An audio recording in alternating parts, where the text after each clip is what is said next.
when you were learning about extraction, what were some of the resources that you found most valuable to kind of understand what you needed to do to take things to that next level? I know Skunk Farm is obviously one resource that we all probably know Yeah. pretty well. That's a huge one. But what were some others that you found Yeah, I mean valuable? those online forums were enormous, but through those online forums, I actually got to meet really competent people. Yeah. And I think both 10 years ago and even today, the mentorship from Mm-hmm. finding someone smarter and better than you Yeah.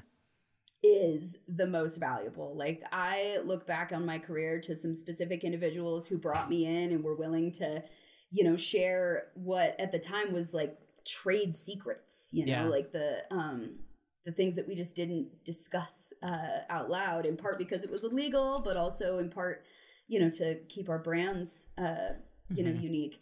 And those people were enormous for me. I had a couple of chemists who were involved early on that were really helpful in explaining some of like the basic safety issues that I would never Mm. have even thought to ask questions about, probably without their help.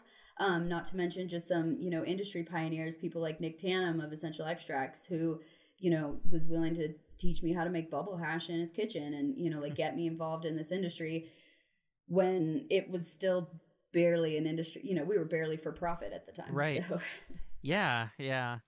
That's I think that's really, really good advice to anybody listening that's trying to figure out how to kind of break into the space. I've always been a fan of mentorship too. That's how I've gotten to where I am as well. It's like I can think of like really three key people that, I just happened to sort of serendipitously come across that felt comfortable and taught me things or gave me chances that all of a sudden, progress into things you can't imagine.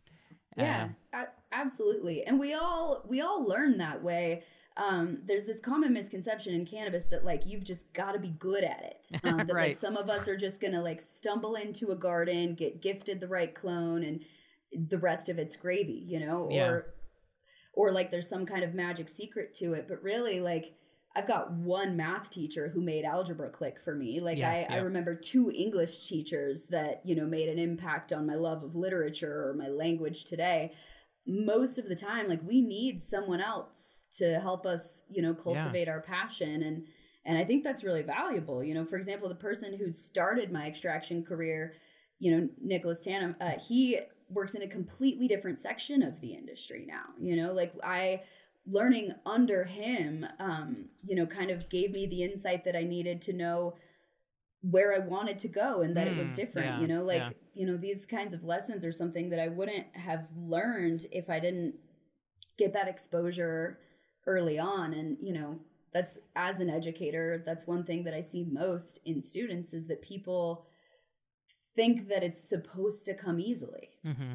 But most of the time, if you're going to learn something, you need a teacher, and Right. that's perfectly okay, So seek out a mentor that you can have those open conversations with. It's so enormously helpful. Like, the Yeah. internet is still just talking to a wall a lot of Yeah. times. Yeah. It is. Like Absolutely. Google is too much information.